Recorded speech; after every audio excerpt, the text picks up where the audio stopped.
WSOU 89.5 FM, the loudest rock. I'm Valentino, and I'm joined today with Alex and Nicky, the Scorpion from WSOU. You guys are from Nekrogoblikon. Very, very exciting stuff. How you doing today? We're doing good. Yeah, I mean, I'm doing good. We're in different places, but I'm good.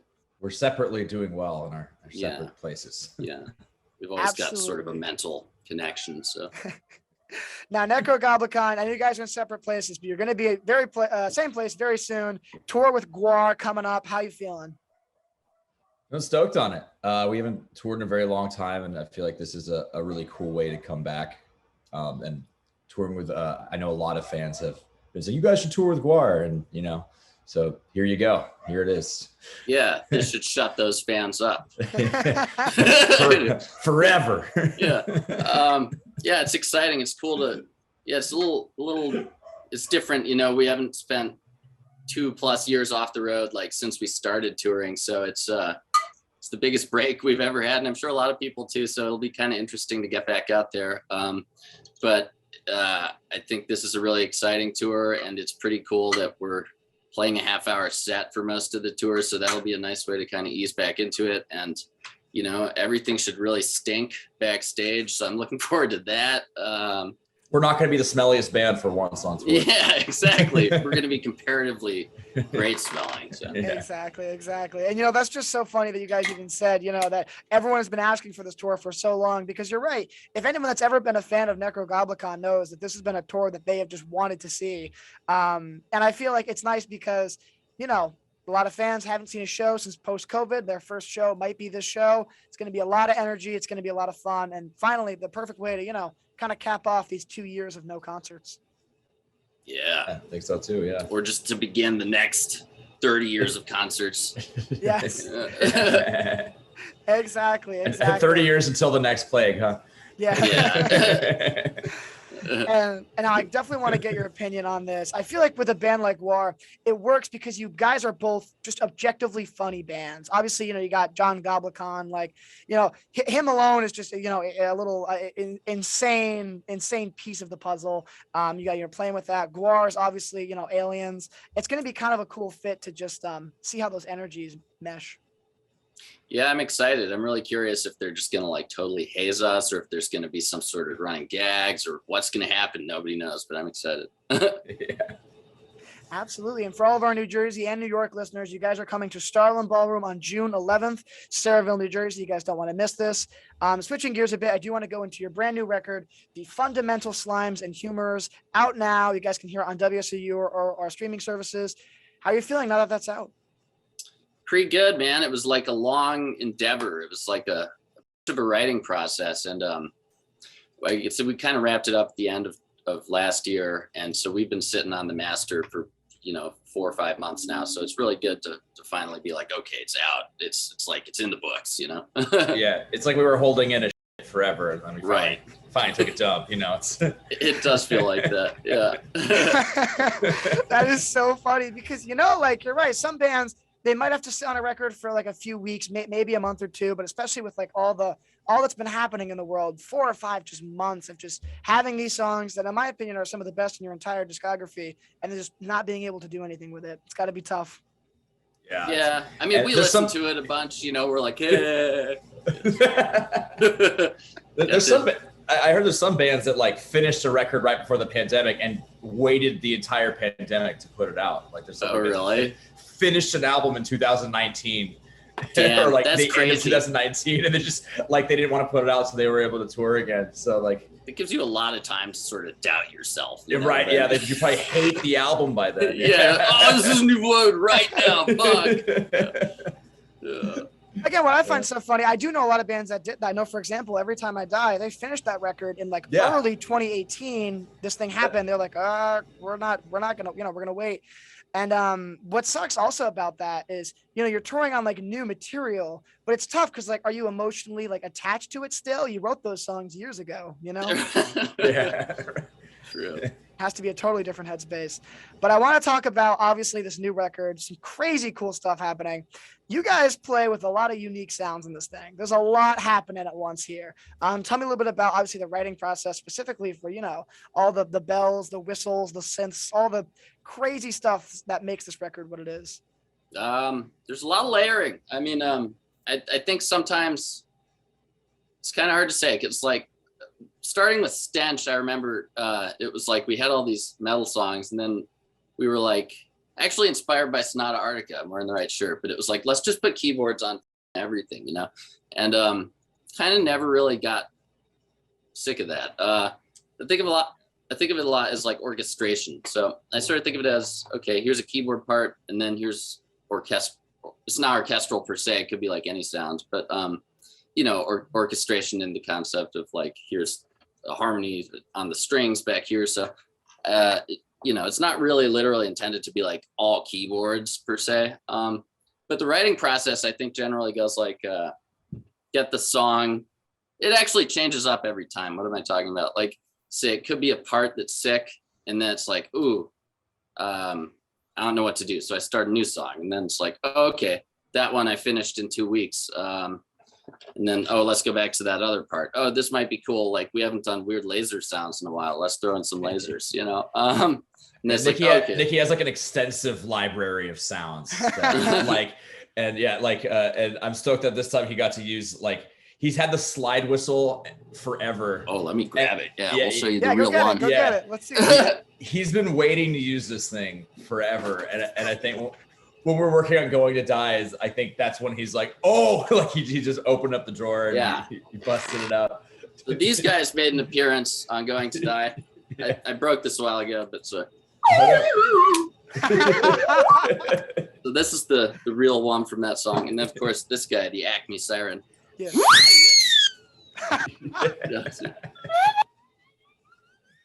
So this is one of my favorites. It's your classic kind of like Warner Brothers sound, Exactly. And it's just so cool because, like, all right, so you hear that sound like objectively, and you're right. It's like, oh, very Warner Brothers cartoon. It's crazy.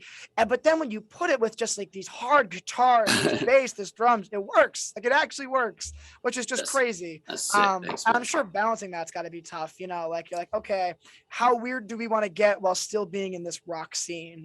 Right. I mean, in that case, it was like, okay, these lyrics are so dark, so let's put in some comedic elements. Like, I hate my family. Stuff like that. So it's kind of counterpoint the darkness in that sense. But yeah, so I guess going back to the original question, so some of the songs, it'll be like from the ground up, this riff already has a ton of in it. Other ones, like This Is It, there's not that much going on. It's pretty much just like rock and roll, and then even moving beyond that, stuff like Carousels, sometimes it might be like 90% Tom Forever, but then we'll go through and do a pass of like, okay, let's add in more keyboards and incidental sounds. So I think, it'll start off and then you come back to it. At least when you have this much time to write the record, there was a lot of time to sort of revisit each track throughout.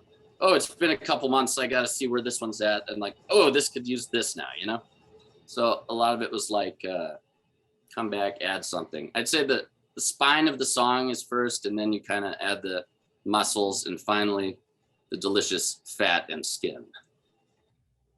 Absolutely. Yeah. Is there ever a moment where, like, you guys obviously, you guys write the super sick riff, you guys go really, really crazy, and then you add all this, like, all these extra sounds, these extra, bells and whistles, and then you realize it's just too much and you got to strip it back a bit? Like, do you ever almost like go too far on one end and then you got to work on simplifying it? Apparently. You know what I mean? Usually it's I feel like every layer adds a new level of like, that's crazy, let's do it again. There's definitely some stuff like that gets stripped back, or like, I think Fancy Wind, the chorus originally had a lot more like break beats and stuff, but we stripped those back and mixed them differently with Jason and stuff. Cause sometimes you're in the writing mode and it's just like a pile of and you're like, okay, let's just filter this into the good elements of the but generally, there's like tons and tons of various things that get tried out and then scrapped before we settle on what it ends up being, generally. like the System of a Down cover, for example, that went through like 90 iterations or something. So I was like, what genre of techno should this chorus be? You know, should this just be guitar? It was like, nah, that's weak, man. Let's make it something weird. So yeah, that was almost a straightforward metal cover, and then it just didn't feel right.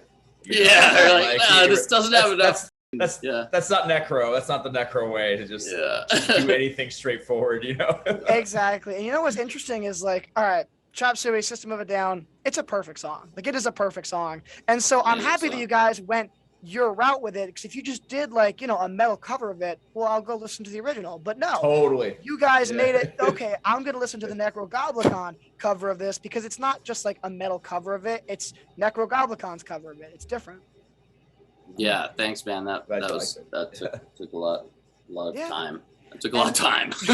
yeah. I think Nicky put the time he would put into 5 songs into that one cover. Yeah, I love experimenting too, because you've got like 200 synth tracks and your session's just like, so you have to figure, okay, now I gotta like freeze 90 tracks and bounce out. I hope I'm happy with this 808, because I gotta just lock it in place now, you know. And it just ends up being like a serious endeavor. I feel like if I had like a $30,000 computer, it would have gone faster, you know. So that's something I'm looking for. So absolutely. And I'm sure you're also, if any fans want to bring us a $30,000, if any fans feel like, hey, I've got $30,000 burned a hole in my pocket. Yeah, specifically all the New Jersey fans, you guys are coming June 11th. Just everybody bring all your $30,000 computers into the pit. Just as many computers into this month. Wheel them in. Throw them on stage to us. I want to see crowd surfing computers at that That's show. what I'm saying. Crowd surfing your Mac Pro and shit. Yeah. I can only imagine the security guard's reaction to just like catching 4 Macs and being like, what the hell is going on? I would just leave. I'm like, this is better than my job, you know. Just take them and run. And I'm sure with that System of a Down cover, I mean, you're dealing with kind of, you know, I call them the metal purists, you know what I mean? Like, I love metal, but there's a lot of people in that metal community that if it doesn't sound like classic System of a Down, Black Sabbath, or Iron Maiden, they don't want to hear it. And so I'm sure like when you're recording that, that's probably also why you guys took so many tries, is you know the crowd you're dealing with. Well, we had to like nail the essence of it, but also to put the spin on it. So I found, we went really deep in that too. We wanted to emulate like the tempo changes of the original, and Nicky even dug up all the original stems of the original to find like they put the song on Rock Band. So on YouTube you can find like these stems that were used for Rock Band. So I like obsessed over all those like way too much, you know, and like, oh my God, there's a whole orchestra back here. Wait, what's that doing? You know, it's crazy. Yeah. So while it's its own thing, it's still musically and like chordally being very faithful to the original, and also rhythm wise being faithful to the original. Even though I think they just recorded without a click, and so it was like, well, how do we emulate that sort of human feel, but include all these techno synths and stuff that is obviously sequenced. So it was like a lot of tempo mapping. Like, okay, every bar I'm gonna adjust the tempo based on how long the bar is, so that map ends up looking like crazy, you know? Oh, absolutely. And then Jason simplified it a little, but it was pretty much accurate to the original, not perfect drumming. Yeah. And of course, another question that I want to dive in with you guys a bit is, obviously you're not like the traditional metal band. You know what I mean? Anybody that's ever heard Nekrogoblikon, or if is checking this interview out and maybe has never heard of you guys, you know, there are so many unique and crazy things about not just the music, but the live performance as well. What is it like when you're touring with more traditional, like just metalcore bands, where like every track is a metalcore song and the fans of that crowd are there to see like a metalcore, you know, show, and then John Goblikon comes out on stage and just starts roasting the audience? You know, like, what's that like? It's I think generally having like being a gimmick band, but like amongst bands like that, I'm always expecting more hate than we get. I'm always expecting, oh man, this crowd's gonna hate us, and we always end up turning more people than I would think. And my only explanation is I think at least the musicianship is relatable enough to them, and like there's still guitars and double bass like that and solos and whatnot. So I think it strikes enough of a chord for people like, oh, okay, I'll give this a try. I think that's my best explanation. Obviously, there's still people who hate it, And I mean, it's metal live Yeah. too, you know. It's like Yeah. you're listening to it live. It's loud metal still. It's like Right, that's what they want to see ostensibly. So, yeah, it's kind of weird. Sometimes it's like we'll bring X fans, the other band brings X fans, and so, you know. But it's always best when most of the fans are still there at the end. Yeah. Absolutely. And, I think this is a testament to just overall the songwriting is like, yeah, you guys might have like, okay, the goblin here and all that sort of stuff, but the music is like really well written, well thought out and good. You know what I mean? Like it's not gimmicky music at all, Oh, yeah, and so I think appreciate it. that's just a testament to, probably what brings these new fans into it. I think that's good. Yeah, it's sometimes people don't really get that, it's hard for people. They don't even give the band a chance or go beyond like one surface listen because their assumptions just get the best of them. And it's like, it's always been a thing that we aim for to be like, well, we want the music to be quality, but still like tongue in cheek, lighthearted, all that stuff. Because I mean, honestly, that's just kind of how we felt about a lot of metal. And I think when you're taking death metal really seriously, you're kind of missing the point. Yeah, I feel like all metal kind of was originally intended to be fun, yeah, and entertaining, and like, I was actually I just thought of this like in the last interview I did was, it's like funny, like in the 80s, like metal was like hair metal, and it was huge. It was like arena shows for hair, like it was metal, but it was so clearly about fun and like girls and like, dudes in spandex and and like that's when it was at its most accessible, is when it was like the point of it was just fun, and it's like, and I like a lot of serious metal bands. I love like bands who are just completely straight faced too, but yeah, I'm down, you know what I mean? But I'm down, but like, yeah. But for us as guys, I don't think we could be ever completely straight faced about it. Like we could do that, but we probably maybe wouldn't be as successful with something like that, And we wouldn't. I don't think we'd enjoy it. Or if we were, we'd just be sadder. Yeah.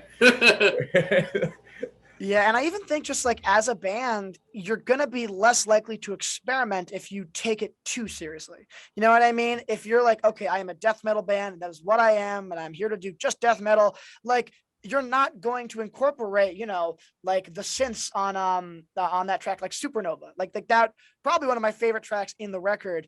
Like you're not going to hear that on like a deathcore project, and I love the deathcore. Some of my favorite bands of all time are deathcore. Don't get me wrong on that.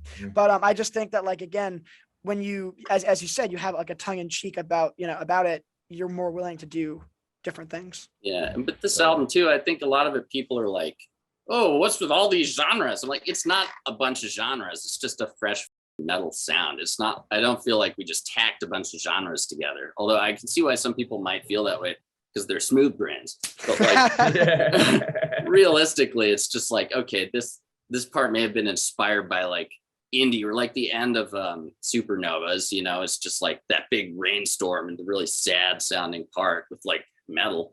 Like this isn't a different genre. This is just a fresh genre in my opinion. So I think it's just people are so used to just getting all these sub genres that focus on that just such a niche part of a sound, that it's like, right. I think it's more and more recent. More people are just focusing on this one thing. To kind YouTube hashtag whatever, Yeah, like so it is like it comes to be what people expect. That okay, we're like this is a puke black metal band, and I only want to hear puke black metal, and I feel like it didn't used to be like that, like the album like Dust by Faith No More in the 90s, like that album's all over the place stylistically, but it's still so like clearly them. It's really Mike Patton and his vocals and lyrics like tie it all together and everything. I miss days where that was more acceptable and like not frowned upon. So I'm stoked that we have such variety on the album personally. We just call it goblin metal though, you know what I mean? Yeah. It's not like the goal was like, okay, here's this part and then jump into this part or something. It was just like, let's just write a cool song as a cohesive thing, so yeah. I don't know. Yeah, and I've actually talked to multiple rock artists about this thing where I say like, obviously I'm a rock head through and through, and I love metal, rock, punk, all that stuff. But what drives me crazy about the scene is everyone is so hyper focused on genre in just the rock scene. Like if you go into like country, it's like, oh, it's all country. Oh, it's all rap. It's all pop. But in the rock scene, it's like, that's not hardcore. That's post-hardcore. Oh, that's got a metalcore tinge, but that's not fully metalcore. It's like, come on. It's rock. It's rock. You know, I feel like Seriously. Yeah. There's growling, there's guitar, there's little bass, and there's singing. You know, it's like, yeah, it's got all the things. We just did a bunch of different things with it. You know. Yeah. Absolutely. And I would be amiss if I didn't talk to you guys about, of course, right now with Nekrogoblikon, the talk show you guys got, really just awesome hysterical stuff. I don't think I've ever seen a band do this. And you've met a plethora of music artists that you've worked with, from like Joe from Fall Out Boy, Animals as leaders, and even people like Dylan Francis, who aren't even in the, you know, the metal rock scene. Tell me about what it's like to just be around all these different people of different careers. So so a little bit of background. So with Nekrogoblikon and everything, you know, we were a band, like we released 2 albums before John was part of the picture, and that was from us meeting a director named Brandon Dermer, who created the character and shot our first video for No One Survives. Right. So he was listening to Stench. He was listening to Stench while making ideas floated into his mind. So. Yeah. And he so he's kind of been a silent bandmate throughout all of this, and kind of through Nekrogoblikon. And so and I think it was after we released Heavy Meta, he and I and us were talking about like, yeah, what else can we do with this character? And he just always thought it'd be funny if this character had like an awkward talk show. And so we had like just 2 episodes with whatever guests we could find at the time. And it wasn't like a huge hit at first, but I think like over time people were bugging us to make more, you know? Yeah, it was kind of funny. There was a point where we're like, should we even still do this? It's like, well, whatever, people don't care. And then people are like, more right now. All of a sudden it's like, okay then.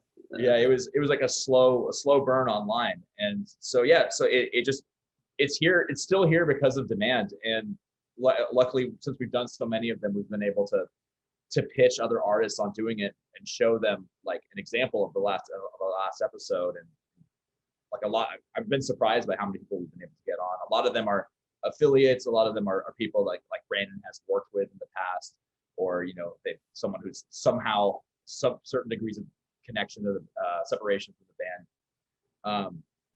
But yeah, it's like the last season I was super stoked on. Everyone's been super cool to work with, and everyone seems to have fun with John, and that's like the most important thing. It's just, everyone has fun making it. Yeah, and you know, I think it's also just so refreshing to be like metal is a very niche kind of genre of, you know, music, and just to see like, you know, huge comedians just like, you know, bantering with John, talking to you guys as you play. It's just like fun. Like, it's just very refreshing for the scene, I think. Yeah, I think the scene needs it. Yeah, especially, you know, as we were talking about the straight facedness of metal, now it's kind of like we're now infiltrating that metal world and the DJ world and everything with just this like obnoxious goblin. I love his just presence in those things. It's just so funny. And like, I know so many people are with me on that it's so unique too. Diving into it again, I want to say thank you first before I get into this question. Thank you so much for taking time out of your day to sit down and talk with WSOU. We're spinning yin right now, and this is it nonstop on our station. So we really, really appreciate you guys really just taking the time to talk with us. My last question I got for you today is centered around the new record, Fundamental Slimes and Humors, but specifically that really cool art cover. You know, that like almost like Michelangelo styled goblin painting that is just so unique. Goblin. Yeah. Tell me about that. So yeah, that was I think so. The title of the album I think came to Nicky while we were on our last tour. It's just like I remember you like popped out of your bunk and you're like, I was thinking the title for the next album will be the Fundamental Slimes and Humors, and it'll be like we'll have some kind of medieval drawing of a goblin or something on the front. And I was like, that sounds awesome. Yeah, let's just confirm that. We just stuck with it for once. We're like, all right, yeah, like yeah, at least we know the album title. We don't know what it's gonna be yet, you know. Yeah. And we enlisted the help of our friend Nick Knudsen, who did the cover of Welcome to Bonkers, as well as like various other artwork for us. And he rules. And he's an awesome dude, and I feel like he like artistically, like visually, he like is of the same genre as Nekrogoblikon. Like his style is so wacky and out there and like just like so genuine and unique at the same time. So I think, yeah, he was able to translate that vision to visually like amazingly, in my opinion. And yeah, it was like a series of like group texts, and we even like had barbecues about it together, like the three of us just like discussing like funny ideas that could go on this album cover. And it was like, you know, back in the dark ages or whatever, right? You know, it's like, oh, the body, it's composed of 4 humors or whatever, you know what I mean? Right. The 4 humors are out of balance or something. So that was kind of where the humors word came from, outside of being like, you know, a double entendre. But yeah, it was basically like, okay, we want this to look like a medieval like anatomy book, you know what I mean? Because it's referencing that, oh, the slimes and humors in the body are what keep it, you know, alive. And it's sort of cool looking at, you know, the dissected goblin, and there's a lot of little Easter eggs hidden in there. And I know he had a lot of fun. He loves doing that hyper detailed stuff. So especially when the vinyls are done, there's going to be a lot of cool little details to see. Yeah. That is awesome. And again, it's just such a, like the record cover is just so visually appealing. Like it's so, you're right, detailed. Kind of reminds me of the first time I saw like Homesick by A Day to Remember, where I'm just like, there's so much to look at right now, you know? Totally. I don't think I've even seen that cover, but yeah. I'll take your word for it. All right. Good stuff. Well, again, thank you guys so much for talking to me today. Again, you can hear Nekrogoblikon's new record on WSOU or on all streaming services. And I'll say it one more time, I don't want you guys to miss out. In the New Jersey, New York area, June 11th, you guys are coming to Starland Ballroom with GWAR. You don't want to miss out. So thank you again. All right. Yeah. Well, cheers, Valentino. Good stuff, man.